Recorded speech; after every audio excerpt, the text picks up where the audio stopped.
Allah subhanahu wa ta'ala sami'an qariban wa huwa ma'akum.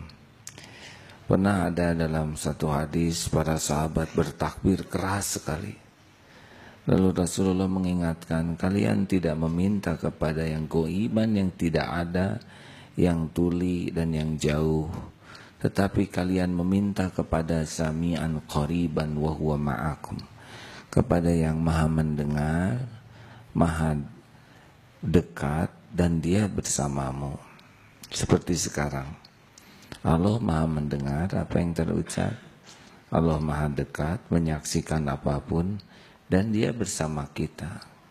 Dekatnya Allah beda dengan dekatnya makhluk yang perlu jarak. Mendengarnya Allah beda dengan mendengarnya makhluk yang punya keterbatasan.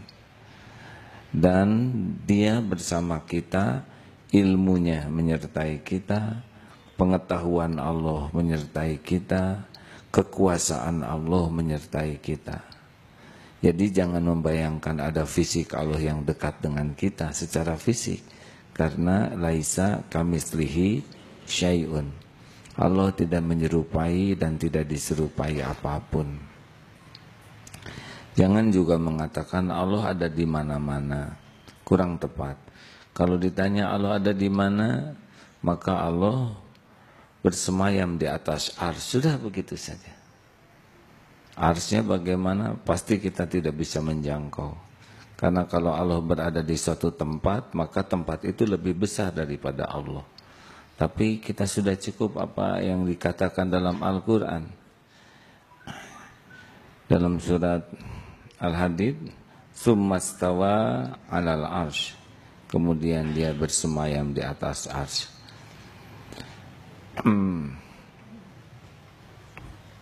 Jadi dunia ini ukurannya dibanding dengan matahari itu seperti merica dibanding dengan nampan yang besar. Kecil sekali. Nah, matahari kita ini hanya satu titik kecil di gugusan bintang-bintang bernama Bima Sakti, galaksi Bima Sakti. Jadi ada bintang yang banyak sekali, salah satunya matahari kita. Jadi dunia ini dibanding matahari saja sudah tidak ada apa-apanya.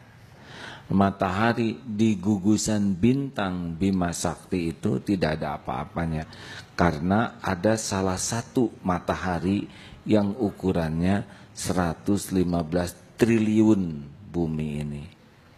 Jadi satu matahari di gugusan bintang itu ada yang besar sekali.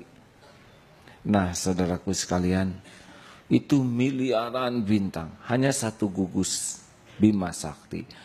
Di alam semesta ini begitu banyak gugusan bintang yang tidak terjangkau oleh kita. Dan itu hanya satu lapis langit.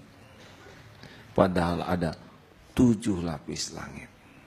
Nah, 7 lapis langit yang begitu dahsyat itu dibanding kursi Allah, ya, kursihus samawati dalam ayat kursi, itu seperti sebuah cincin atau giwang yang disimpan di padang pasir.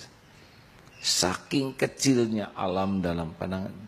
Nah, kursi Allah itu dibanding dengan arsy Allah sama seperti giwang atau cincin yang disimpan di padang pasir. Jadi tidak ada apa-apa. Jadi Allah itu penguasa jagat semesta yang maha dahsyat. Makanya kalau azan tuh yang pertama disebut takbir. Allahu Akbar, Allahu Akbar. Siapa yang bisa dengan pengetahuan, ya, memahami dahsyatnya alam ini, nah Allah menguasai alam ini dengan seksama. Jadi tidak ada apa-apanya. Yang namanya pejabat, jenderal, menteri, presiden, atau siapalah raja diraja, tidak ada apa-apanya. Sama sekali tidak ada apa-apanya. Makanya kalau sudah mendengar azan, Rasulullah SAW itu seperti yang tidak kenal kepada orang yang ada di sekitarnya. Demikian dikatakan oleh Siti Aisyah. Karena kalau sudah mendengar Allahu Akbar, les saja. Yang ada adalah kepentingan Allah yang Maha Agung.